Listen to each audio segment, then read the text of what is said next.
Welcome to Mill Valley Film Festival's Contenders season and our conversation with Eliza Hittman. I'm Zoe Elton, and I am thrilled to be able to talk with Eliza about her wonderful film, Never, Rarely, Sometimes, Always. Eliza, welcome. Thank you. Thank you for inviting me, and thank you to everyone out there who watched the film. I appreciate you taking the time. It's a great time to take, I would have to say. And I'm realizing I saw the film at the Berlin Film Festival last year. And it had played at Sundance, and then it was February. I was in Berlin, and I usually don't go to see American films there just because, I'm there to see more sort of international titles. But this one was sort of like a personal treat for myself, and it really truly was. But then, of course, sometime a couple of days later, somebody started talking about a mutual colleague from New York who had been traveling internationally, got back to New York, and immediately had to go into quarantine. And that was sort of the first indication of what this last year is going to be. Mm-hmm. And I'm just going to acknowledge that we can hear my bird right now. And what's his name? Dolly Rosebeak. Hi, Dolly Rosebeak. Thank you for joining the conversation too. Yeah, I'm thinking I maybe should put her in another room, but she seems to have quietened down now, so I'm not going to do that. So Berlin last year was really the point where I started in a very in denial way, realizing that big things were happening in the film industry and, well, to the world. And then your film came out, presumably into theaters. And then all of a sudden, kapow, all the theaters were closed. What was your experience of that? Yeah. Well, I'll just say I feel really blessed to have been able to premiere the film in front of live audiences, and that I was able to go to Sundance and that I was in Berlin and had this fairy tale premiere and was, able to be there for the award show and all of it. And like you said, for me, the experience of the pandemic at that moment was like seeing this dark storm cloud in the distance that everyone begins to talk about, and then slowly it gets closer and closer and closer, and it's been hanging over all of us for a year in a very ominous way, obviously. And here we are, like a year later, kind of still at home and still, waiting for the storm to pass. That's definitely true, but I realized that in a way that you were almost like like in the film Petri dish. It's like you were in the vanguard of experiencing this. It was really challenging because the film was scheduled to open in theaters, and on the weekend of the release, the city to go into lockdown. Right. And I'll never forget it. For me, I mean, it reminded me of 9/11. I went to this theater downtown. There were almost no cars on the street and nobody out, and all the stores were shuttered. And I walked into a theater that was at 40% capacity and opened the movie and then came home, and that was it. We pivoted to an online strategy and released the film, and I've been lucky enough to been busy, very busy promoting the film for the last year and being able to talk about it and connect with audiences regionally and still do the work that I wanted to do, with a theatrical release, but obviously safely from home.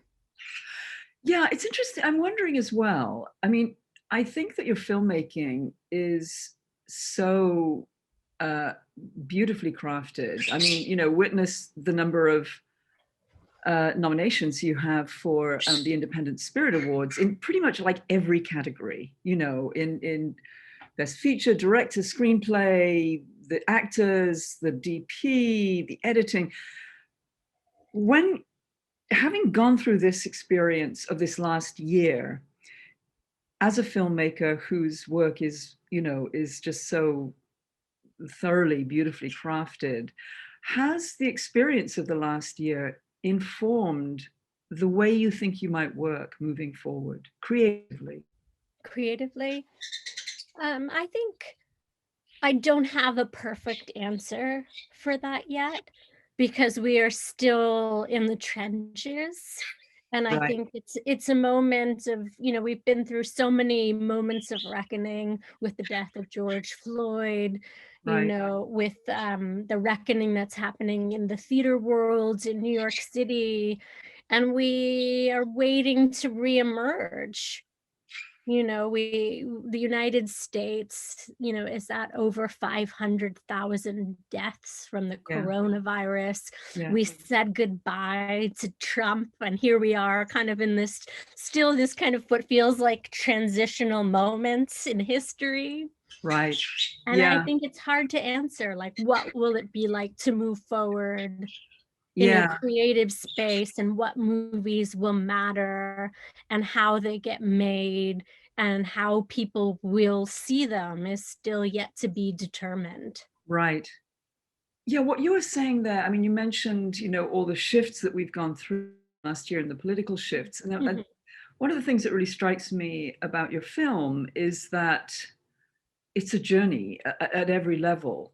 I mean, the film in and of it, I mean, it's almost like a road movie in a way. mhm, mhm, But I believe that you started writing it like way back, and it was inspired by an mhm, Irish story, and then it mhm, transitioned into being an American story. But in tandem with that, there are so many changes that have happened politically in the world. So how has the changing landscape of the world, mhm, how did that relate to you mhm, as you were developing the script for Never Rarely? mhm. Well, I mean, I think unfortunately, women's rights to access abortion care has been always under threat. Right.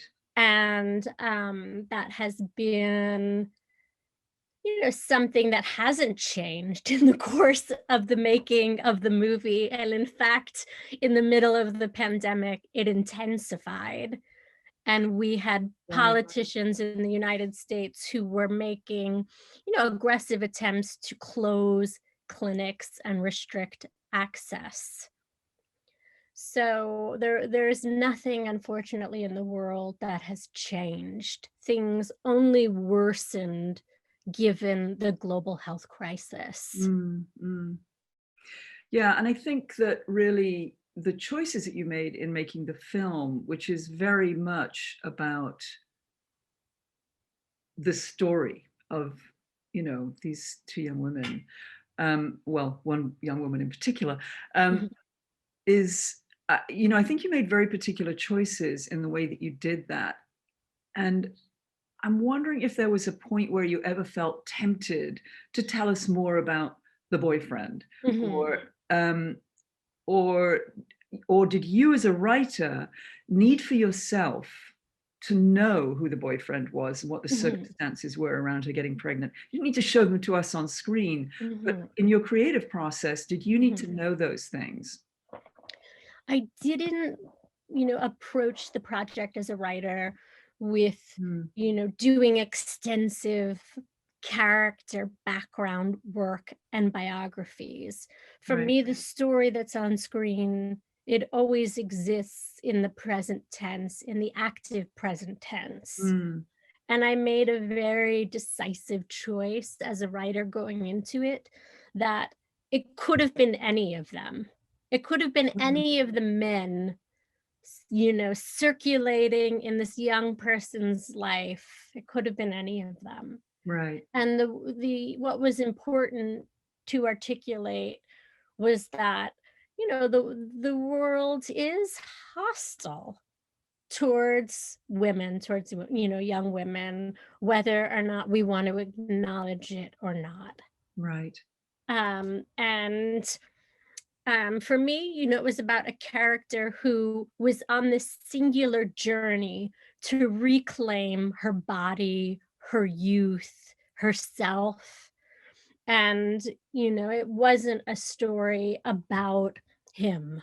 Right. And I wanted to Definitely not. Yeah. center the journey completely on this need to get the abortion. Right. And I wanted to play with misdirection and, subtly implicate any of these guys. But the truth is, she doesn't quite have the power to confront him. She Right. hasn't discovered that power yet. And at this moment in her life, it's about herself. Yeah, and I think that's interesting because it's like, because we remain on that trajectory with her, there's a certain kind of agency that she has Mhm. that is, I mean, it's almost like intuitively articulated. Do you know what I mean? By staying single focused on the task at hand Mhm. and Mhm. everything that you have to deal with in that Mhm. context. It's too painful, and I think that we understand that through the pivotal scene of the film, that it's too painful for Right. her to confront what happened. So the never, rarely, sometimes, always scene. Mhm. Mhm. Let's talk about that a bit, because that Mhm.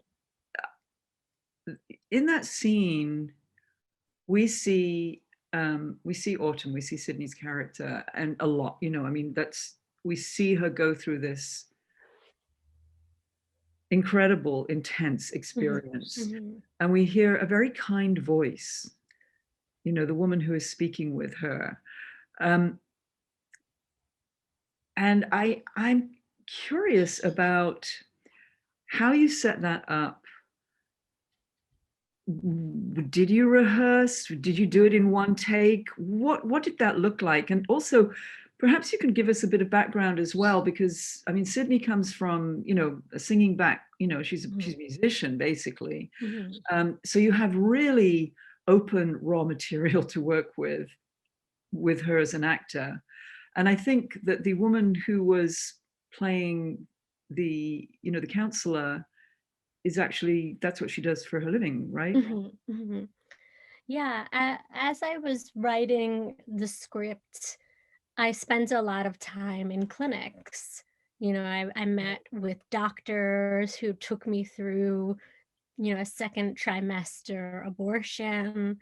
I, toured every corner of those clinics. And I was working, very closely with Planned Parenthood, but I also felt like it was problematic to only meet with Planned Parenthood. Right. So I went to another clinic in Queens that was privately owned called Choices, and I met this really nice counselor named Kelly Chapman, Mm. who was in the film. And she trained at Planned Parenthood, and there was a connection, but she had gone off to another clinic. And Kelly was very open and anecdotal with me Mm. about her occupation and what she encounters and what the challenges are. And I would ask her very honest questions like, what's the most, you know, unhappy or tragic circumstance you ever came across with a minor? And Mm. she told me really difficult stories, like about 12-year-olds that had been sex trafficked and pregnant and in love with, their, captors, and really hard things that she sees. And we just talked through, like, how would you care for a minor? Right. And her voice, because she was so open with me about her experiences, her voice really filtered into the character who plays the social worker in the script. But I initially thought I would cast a big actor. Right. And I didn't end up doing that, obviously, because that's not really who I am as a filmmaker. And Kelly and I spent a lot of time workshopping the scene together, marrying the kind of sparse approach to writing dialogue that I have with Mhm. what she does as a professional. And it was a beautiful collaboration, between her you know, her demeanor and approach and the way she speaks and cares for people with what I was doing and in the context of what I was doing and the style of what I was doing. Mm. And yeah, it was a really meaningful collaboration for me. And to prepare Sidney, you know, I think everybody always asks, like, how do you direct actors? And you know, the reality is so much of it is casting. You Mm. know, and planning. Like Right. that scene we shot towards the end of the shoot, and I fought to, you know, really keep it at the end of the shoot because you can't get the same performance Right. the first week of production. Right. You have to build to a place emotionally with an actor, build trust with that person, you know, and I think as a writer, I don't always know where I'm going, but I feel the pull of this sort of dark emotional confrontation. Mm. And I need an actor to feel that too, moving through the progression of the story. And Sidney did, you know, we did it in a long take, and that was always something I knew I wanted, but it had two cameras in front of her. One was here and one was the recorder. Yeah. And you know, to rehearse, like I really didn't need to rehearse at that point Yeah. It's a, because she was there. She had arrived at that moment. She knew it was coming. right. And on the day of the shoot, I found a quiet room for her in Planned Parenthood because we really shot in Planned Parenthood. And she just sat with the pages of the script, and it was a very long scene. And I said, Sidney, you know what? Like, just don't worry about the character's medical history in the beginning of the scene. Don't Mhm. worry about having that memorized. I said, just answer as yourself. Hmm. And there was something about that, like, little piece of, you know, guidance, you know, trying to alleviate the stress of memorization in this long scene, Yeah. you know, that sort of started her off from a very personal place. Yes, it feels very, very personal. And it was, did you, it sounds also as though you have a real openness in the way that you work. I mean, did you always know that that was going to be the sort of the pivotal scene? And did the title come out of that scene, or how did Yeah. that happen? Yeah, it came out through the research that I did. I Mm. think as a writer, I always feel like I'm writing a script, but I'm waiting for the title to reveal itself for me. It's like a discovery. Right, right, right, And when I went through the Planned Parenthood intake form, it was just there, sitting yeah, there on the page. right, right, right, right. So with Planned Parenthood, I assume you went in as a filmmaker and asked them, asked Mhm. if you could speak with people. Did you do any sleuthing? Did you go into anywhere else Mhm. just to see what it was like? Yeah, I went into a lot of pregnancy care centers Mm. in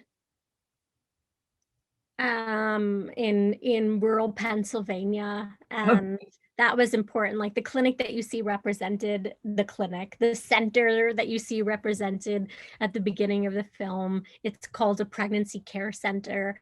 There's one in every town across America. Tragically, they are federally funded, you know, but they have absolutely no licensed trained physicians on site. They're just a no bunch actual of, physicians? yeah, they're just a bunch of, you know, volunteer who have a mission to protect the unborn. And that was fascinating. Like Yeah. I just went into those places, I signed in, I took pregnancy tests, and I went through those counseling sessions. And I kind of couldn't believe how prevalent they were all over this, Mm. you know, one region of Pennsylvania. Yeah. And I couldn't believe that I'd never seen one in a fiction film because they seem Oh, right. so ingrained in American life Yeah. and so troubling and dishonest and manipulative. And yeah, Oh, that's really. and that, but it felt true to me because this is, in a way I was just trying to think about, like, what does this character's world looks like? If you think of the beginning of a story as being like the world building, Right. this is part of her world. This is part of our world. Yeah. Yep. Yeah. Um, I want to actually, I want to ask you about your DP, Mhm. who you worked with on Beach Rats before, um, Helen Locard. Mhm. Um, I was thinking, when we were talking about the Never Rarely, like the core scene, that collaboration has to have been really, really important in this. So Mhm. can you talk about working with her a little bit, and maybe particularly, if there are one or two scenes that relationship, Mhm. was key in getting it set up? Mhm. I think, Helen is a beautiful collaborator, and if I'm being honest, it's hard to imagine shooting a film without her Mm, because she really understands character and the type of film that's being made. And I think, like, just to give you a sense of our conversation, like early on, we made a really, sort of clear choice that it's not a documentary. right. Everybody calls it sort of realism or verite. And the truth is that I think the beauty of the cinematography is the intimacy of it, but the fact that you aren't aware or drawn attention to the presence of the camera operator on set. Right. And that's Helen.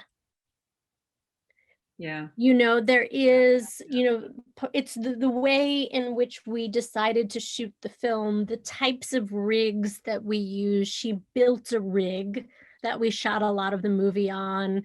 It's that there is a mix of, a mix of the language, that all comes from character, and Yeah. it's not an unsteady, shaky camera where you feel every movement of the camera operator. Right. Yeah. There is I think that there's a very balletic quality to the way in which she operates. And we have a strong kind of our own unspoken communication that happens while we're shooting, of Yeah. me pointing this way, and her operating, in tune with the emotion and feeling of the characters. Yeah. That's interesting. Yeah, I mean, I feel like the film overall has almost like a sense of music, that that and I would say that, like one of the lines of the music would be the cinematography. Another would be, Mhm, the editing, the language, and so on. But mhm, it has a sort of musicality that, sometimes is literal, because the soundtrack is gorgeous as well. I mean, the way mhm. that you use music in it is very precise and complementary to everything that's going on. But I think the cinematography is just gorgeous, and it's not intrusive, and it feels like supportive, and yet has an incredible sensibility that really supports the work in many different ways. It's beautiful. Thank you. um just I heard that you in working with your two lead actors, that you gave them notebooks, Mhm. journals, and that you asked questions of them, which they never shared with you. Would you be willing to share one of the questions with us? Yeah, I think it's okay. When I was auditioning Talia Ryder, who plays Skylar, Yeah. Sidney had already been cast, Right. and she came into the audition room really like she floated in, Talia, with this kind of openness. And she was like, "I'm from Buffalo, And Sidney was like, I'm from Buffalo. And there was immediately this kind of connection. And then Talia went on to tell us a very personal story about how her family had abandoned their father in Buffalo, and that there was some darkness around what had happened that we didn't ask about.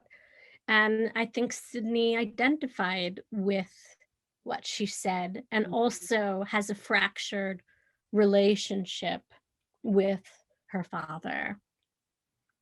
Not an absent father. I don't know personally, if I'm being honest. Yeah. But I just knew that they, both had sort of fractured family, relationships. And one of the first questions I asked in the notebook, in this little marble notebook, I said, write about the last time you saw your father. Great. And I asked him, also, less personal questions about childhood and memories and vacations and high school and Buffalo, where they're both from. Yeah. Oh, that's great. And I really feel like the bond that you see on the screen, between the two of them, is their real bond as young women. Yeah. But I didn't need to be in the room. No, but you needed to facilitate the bond. Yes. Yeah. Yeah. And you Yeah. did that so beautifully. I think that was such a canny way. Do you have some theater in your background as well as film? A little. Yeah. Yeah. That seems like a theater director kind of thing to do. Mhm. Yeah. I don't know. You just try. I feel like as a director, you're just trying to sort of strategically, like, come up with ideas to, achieve a certain results. And you can't work with everybody in the same way. There's just no one way. You just have to be inventive as a director and look at the challenges of every production, the background of all of the actors on your sets, and figure out what's most important. And for Never Rarely, it was their friendship. Yeah. I think one of the greatest takeaways is that this is a profound story about friendship. And with that, I would like to thank you so much for making it, and just for coming at the work with such an insight and authenticity that's just so beautiful. It's a beautifully made film, and I really look forward to seeing it again. I've seen it a couple of times now. Thank you for chatting and for all your kind words. And thank you, everybody, for watching the film. Thank you, Eliza. Yeah. Great. Take care.